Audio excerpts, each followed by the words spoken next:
कृष्णापुर गांव में दो भाई रहा करते थे। एक भाई खूब अमीर था और दूसरा भाई बहुत गरीब था। एक दिन गरीब भाई अमीर भाई के घर जाता है और उससे कुछ पैसे मांगता है। तो अमीर भाई कहता है कि मैंने कोई अपार धन जमा करके तो रखा नहीं है कि कोई भी आकर मांगेगा और मैं दे दूंगा। तो गरीब भाई कहता है, नहीं भैया, 3 दिनों से मैंने कुछ नहीं खाया है, इसलिए आप अगर मुझे 50 रुपये दे दें तो। अमीर भाई एकदम से बोला, सुनो, सुबह सुबह मुझे इस तरह की बातें करना बिल्कुल पसंद नहीं। तू मेरा सगा भाई है, इसलिए मुझसे तेरा दुख देखा नहीं जाता। एक काम कर, आज पूरे दिन मेरे बगीचे की सफाई कर दे। गरीब भाई बोला, ठीक है भैया, मैं तैयार हूँ। अमीर भाई ने कहा, तो ठीक है, जाओ और काम पर लग जाओ। अपने नौकर से कहता है कि इन्हें कुदाल और फावड़ा लाकर दे दो। गरीब भाई बड़ी मेहनत मजदूरी करके कड़ी धूप में पूरे बगीचे की सफाई करता है और पेड़ पौधों की अच्छे से क्यारियां बनाता है। काम खत्म करते करते शाम हो जाती है। तब गरीब भाई अमीर भाई के पास अपनी मेहनत की मजदूरी लेने के लिए जाता है। तो अमीर भाई कहता है, हाँ, बहुत अच्छा काम किया है तूने, और अपने नौकर को आवाज़ लगाता है, इसकी मजदूरी लेकर आओ। नौकर 4 रोटियां और थोड़ी सी सब्जी लाता है और वहाँ रख देता है। अमीर भाई कहता है, ये ले तेरी पूरे दिन की कमाई। गरीब भाई ने कहा, सिर्फ 4 रोटी? तो अमीर भाई कहता है, आटा खरीदना नहीं पड़ा, जलाने का खर्चा बच गया और बनाने की मेहनत भी नहीं करनी पड़ी, और क्या चाहिए?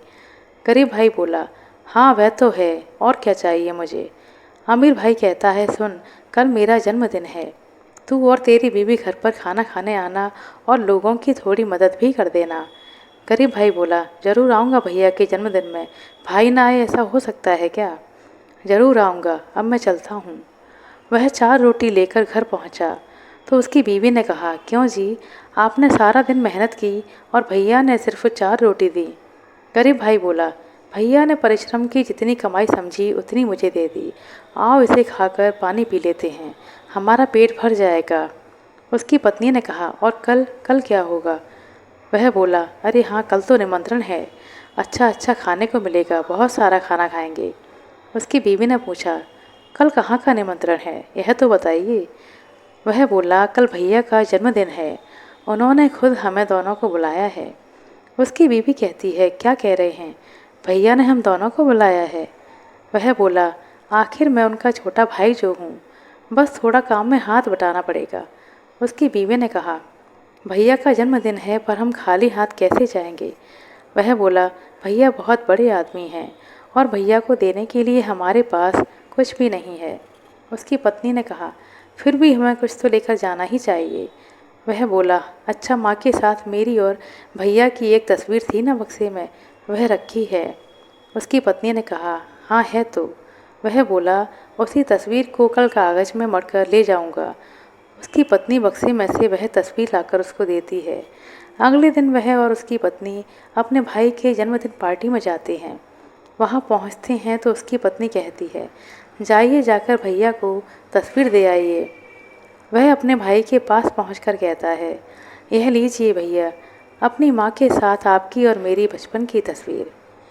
तस्वीर लेते हुए उसका अमीर भाई बोला, ओहो, तू तो इतनी देर से आया, जा जाकर अब मदद कर। फिर अपने नौकर से कहता है, रामू सुन, इनको अपना काम समझा। उसके नौकर ने कहा, गरीब भाई को झूठे बर्तन धुलने पड़ेंगे। उसकी पत्नी को झूठे बर्तन साफ करने के लिए कहा। पूरी पार्टी में उसने झूठे बर्तन उठाए और उसकी पत्नी ने झूठे बर्तन मांजे। सब लोग खाना खाकर चले गए। उसके बाद उन दोनों का खाना खाने का नंबर आया, वह भी बहुत कम, थोड़ा सा चावल मिला और थोड़ी सी सब्जी। इस पर उसके अमीर भाई ने कहा, अब पूछना मत, मेहमान कुछ ज़्यादा ही आ गए थे, इसलिए सारा खाना ही खत्म हो गया। तुम तो घर के ही सदस्य हो, इसलिए जो बचा है उसे खाने में कैसी शर्म, खा खा, पेट भर कर खा। वह बेचारे कुछ ना कहते हुए जो था उसे खाकर अपने घर की ओर जाने लगे। वह रास्ते में कहता है, चलो अब एक गाना ही गा लेता हूँ। तो उसकी पत्नी ने कहा, खाली पेट क्या गाना गाओगे? फिर वह बोला, आज भैया का जन्मदिन है, मैं नहीं गाऊंगा तो कौन गाएगा? उसकी पत्नी ने कहा, खाली पेट गाना गाने की मेरी कोई इच्छा नहीं, आपके भाई का जन्मदिन है, आप ही गाइए। फिर वह गाना गाने लगता है, भैया तेरा जन्मदिन आए हर साल, जैसे ही वह गाना गाता है उसके पीछे पीछे कोई और गाने लगता है, भैया तेरा जन्मदिन आए हर साल। तो वह अपनी पत्नी से पूछता है, अरे यह तुमने गाया है क्या? उसकी पत्नी बोली, नहीं मैंने तो नहीं गाया। वह कहता है, तो फिर मेरे साथ किसने गाया? उसकी पत्नी थोड़ा आगे चली जाती है और वह वहीं रुक जाता है। तभी उसी के अंदर से एक व्यक्ति निकलता है जो फटे पुराने कपड़े पहने होता है और बहुत कमज़ोर अवस्था में होता है। वह उससे पूछता है, क्या तुमने मेरे साथ गाना गाया? तो वह कमज़ोर व्यक्ति बोला, हाँ मैंने गाया। वह गरीब भाई बोला, पर क्यों, और तुम हमारे साथ क्यों चल रहे हो, बताओ मुझे। वह कमज़ोर व्यक्ति बोला, मैं तुम्हारे साथ क्यों चलूँगा, मैं तो तुम्हारे भीतर ही हूँ। गरीब भाई बोला, क्या मतलब, कौन हो तुम? तो वह कमज़ोर व्यक्ति बोला, तुम्हारा अभाव, तुम्हारी भूख, तुम्हारी दरिद्रता और तुम्हारा कष्ट। तो गरीब भाई बोला, अरे भाई तुम क्या चाहते हो? वह कमज़ोर व्यक्ति बोला कुछ भी नहीं चाहता। जैसे मैं तुम्हारे साथ था बस वैसे ही हमेशा तुम्हारे साथ रहना चाहता हूँ।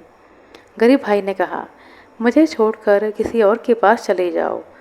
तो वह कमज़ोर व्यक्ति बोला, मैं इतनी आसानी से किसी को छोड़कर नहीं जाता। तुम्हारे कष्ट, भूख, कमी, दरिद्रता जिस दिन चली जाएगी, जिस दिन तुम बड़े आदमी बन जाओगे, उस दिन मैं तुम्हें छोड़कर चला जाऊंगा। गरीब भाई बोला, मैं तो बहुत ज़्यादा गरीब हूँ। तो वह कमज़ोर व्यक्ति बोला, इसीलिए तो तुम्हारे साथ हूँ। नहीं नहीं, मैं तुम्हारे साथ हूँ इसलिए तुम गरीब हो। फिर वह दोनों घर चले जाते हैं तो घर में उसकी पत्नी कहती है, कल पूरा दिन हमने कुछ भी नहीं खाया, अब कितना पानी पीकर रहूं मुझे बताओ। गरीब भाई बोला, हाँ हाँ मेरे भी पेट में दर्द है। तो उसकी पत्नी ने कहा, जाइए जाकर कुछ काम करिए ना। गरीब भाई बोला, बगल वाली राधा बुआ के यहाँ जाकर थोड़ा सा आटा और चावल लेकर आ जाओ। उसकी पत्नी बोली, गई थी, बुआ ने कहा कि वह रोज़ हमारे खाने का प्रबंध नहीं कर पाएगी। वह गरीब भाई सोचने लगा कि अब मैं क्या करूं। तो उसके अंदर जो अभाव रहता है वह उसे सुझाव देता है कि घर के अंदर जो पीतल का गिलास है उसे गिरवी रखकर शायद कुछ ला पाओ। वह गरीब भाई अपनी पत्नी से बोला, सुनो घर में एक पीतल का गिलास है, उसे दे दो, गिरवी रखकर शायद कुछ मिल जाए। उसकी पत्नी ने कहा, एक एक करके सब चला गया, आखिर में गिलास ही तो बचा है। पर तभी अंदर से वह अभाव कहता है कि भूख की आग बहुत बड़ी आग है। गरीब भाई मन में कहता है, इस आग को मैं और बर्दाश्त नहीं कर पा रहा हूँ। वह अपनी पत्नी से बोला, वह गिलास मुझे दे दो, बाजार जाकर उस गिलास को गिरवी रख देता हूँ और उससे मुझे 400 रुपये मिल जाते हैं। वह सोचता है कि आज कल परसों तक का काम तो चल ही जाएगा। तभी अंदर से वह अभाव उसे सुझाव देता है, क्यों सूखी रोटी ही खाओगे क्या, थोड़ा आलू मटर और पनीर ले लो, देखना रोटी के साथ खाने में बड़ा मज़ा आएगा। गरीब भाई ने कहा, सही कह रहे हो, वैसे मैंने पनीर की सब्ज़ी काफ़ी दिनों से नहीं खाई। तभी उसे सामने पनीर की दुकान दिखाई देती है। तो अभाव अंदर से कहता है, वह देखो पनीर की दुकान, जाओ और जाओ पनीर लेकर आओ। वह पनीर की दुकान पर पहुंचता है और पनीर का भाव पूछता है। दुकानदार बताता है कि 60 रुपये का एक पाव है। गरीब भाई एक बार कहता है, चलो जाने दो, नहीं लेता हूँ। अंदर से अभाव कहता है, अरे यह क्या कर रहे हो, एक ही दिन तो खाओगे ना, ले लो। वह गरीब भाई मन बना लेता है और कहता है, अच्छा दे दो एक पाव पनीर। वह एक पाव पनीर ले लेता है। तो फिर अंदर अभाव कहता है, थोड़े आलू, थोड़ा प्याज, टमाटर, मटर और सरसों के तेल के बिना सब्जी कैसे बनेगी, बताओ।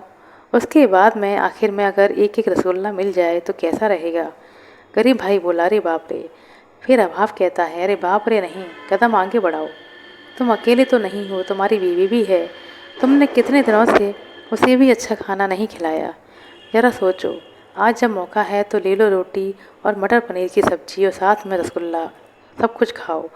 वह सब सामान लेकर घर पहुंचा तो उसकी पत्नी ने कहा, क्या गिलास गिरवी रखकर राजा बन गए तुम, आलू मटर पनीर रसगुल्ला सब मिलाकर एक साथ ले आए।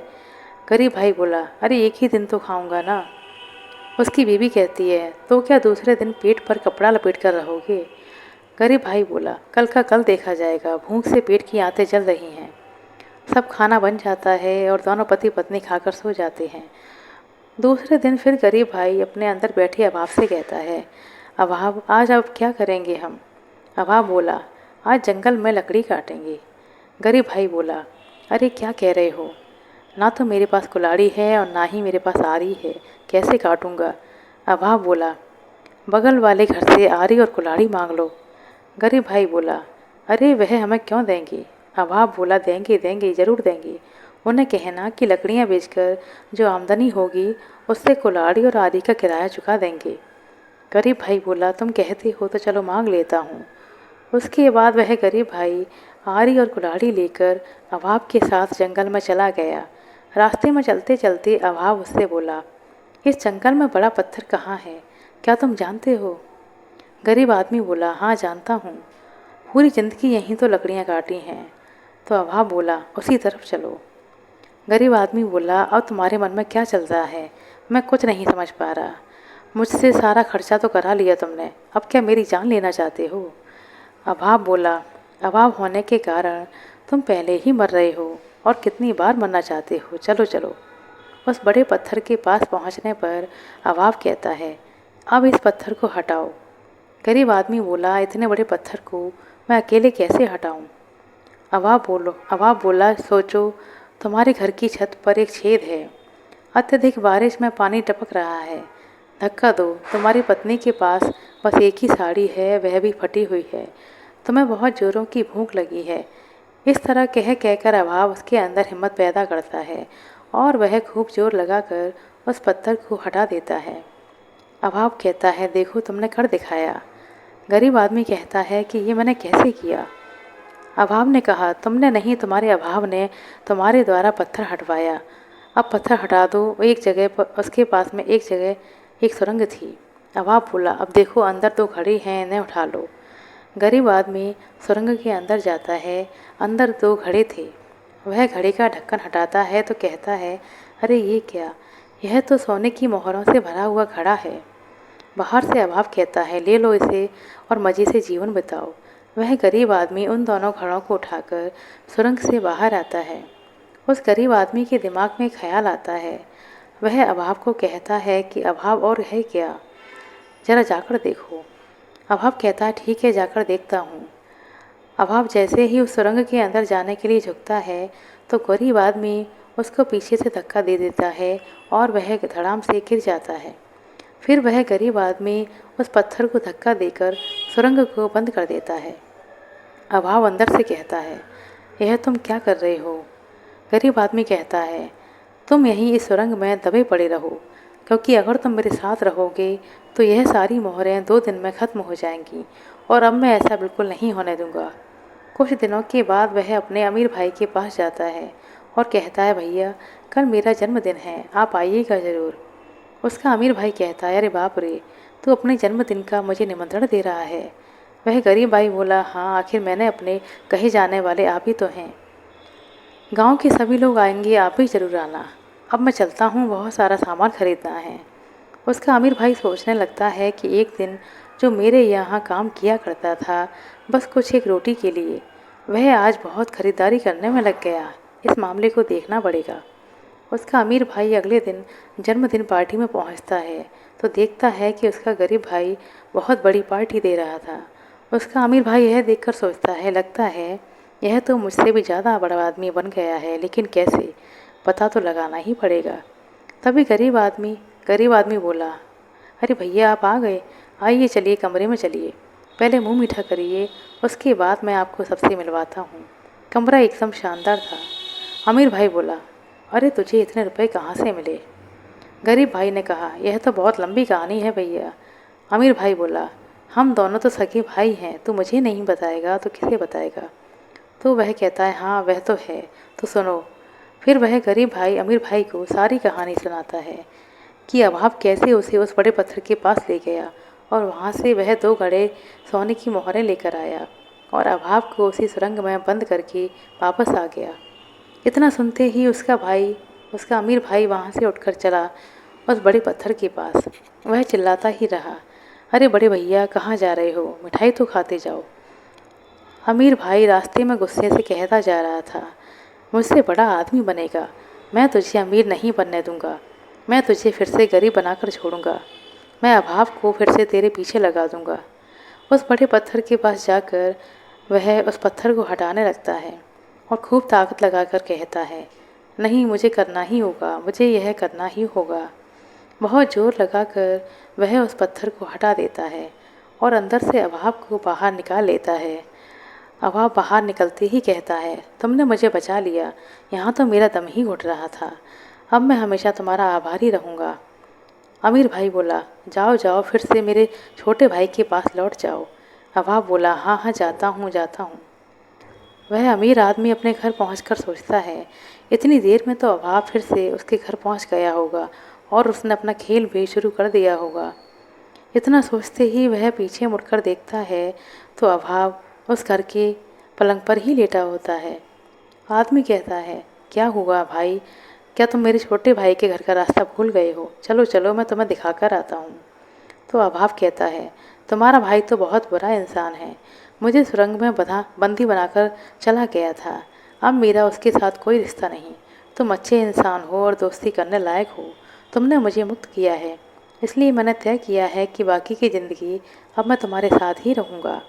और ऐसा कह के वह अभाव उसके घर में उसके अंदर रखे हुए पैसों में आग लगा देता है।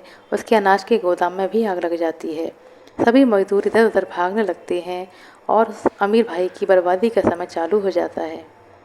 आशा करते हैं दोस्तों आपको हमारे द्वारा सुनाई गई यह कहानी अच्छी लगी होगी। कहानी अच्छी लगी हो तो कृपया लाइक कर दें, शेयर कर दें। चैनल पर नए हैं तो सब्सक्राइब कर लें। अपना कीमती समय देने के लिए बहुत बहुत धन्यवाद। मिलते हैं अगली वीडियो में, तब तक के लिए नमस्कार।